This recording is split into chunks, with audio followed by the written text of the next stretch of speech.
Hey, what's up mga Kais Master? Magandang araw at kumusta kayo? Meron tayong pag-uusapan mga idol about kay Cuadro Alas Casimero kasi may rumors pa rin kasi na lumalabas na itong MP promotion talagang nililigawan pa si Cuadro Alas para bumalik sa kanila or lumaban sa undercard ni Manny Pacquiao, no? So, kung kayo ang tatanungin mga idol, sino ba ang pipiliin nyo? MP promotion or Kamida promotion? Para sa akin naman, sa sariling opinion ko, depende naman yan. Just for example, itong MP promotion, kung naglatag naman sila ng plano about kay Casimero, na maganda naman yung plano nila, kumbaga bibigyan nila ng laban, ganito, world title fight, wala naman problema doon kung pumirma si Cuadro Alas doon or bumalik siya doon dahil syempre isang Manny Pacquiao pa rin yan at alam naman natin na si Manny Pacquiao ay idol ni Cuadro Alas. Siguro, pangarap din ni Cuadro Alas Casimero na mapabilang sa undercard ni Manny Pacquiao or maging co-main event kay Manny Pacquiao kasi lahat naman ng Filipino boxer ina-idolize talaga si Pacquiao. Kaya para sa akin, hindi natin masisisi si Cuadro Alas kung pupunta siya doon, kung babalik siya.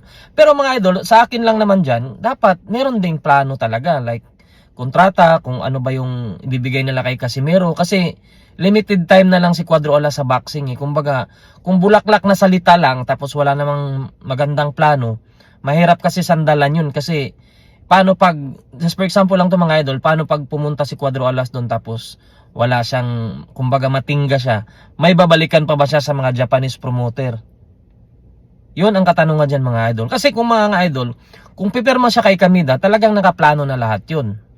Nakaplano na yung ganitong laban, world title fight, depensa. Nakaplano na talaga yun, nakalatag na, kumbaga na kay Cuadro Alas, na kay Casimero na lang yun, kung paano niya ipanalo yung laban na ibibigay kay Kamida kasi road to 4 division world champion talaga yun. Ngayon, kung gugustuhin talaga ni Cuadro Alas bumalik sa MP promotion or lumaban under Manny Pacquiao, wala naman tayong magagawa doon as a Casimero supporters. Kung saan si Casimero masaya o sa tingin niyang tama, syempre susuportahan natin yan. Hayaan natin si SB na sinasabi niya na kapag bumalik si Casimero sa MP, wala na yung mga Casimero fans. Wala naman makakapigil sa atin mga idol sumuporta. 'Di ba?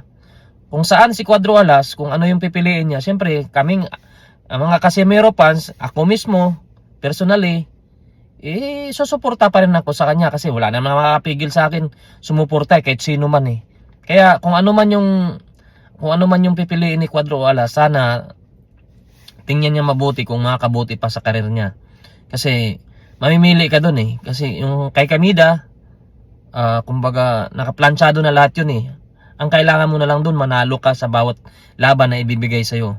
Kay Manny Pacquiao promotion naman, hindi natin alam kung anong plano kasi nga, kumbaga baka salita pa lang or mahirap baka salita or kasi nga kung titingnan natin ngayon hindi nga matuloy-tuloy yung mga laban ni Pacquiao kasi laging nakaka-cancel mga idol. Kaya para sa akin hindi pa sigurado o hindi pa malinaw yung plano ng MP promotion para kay Casimero.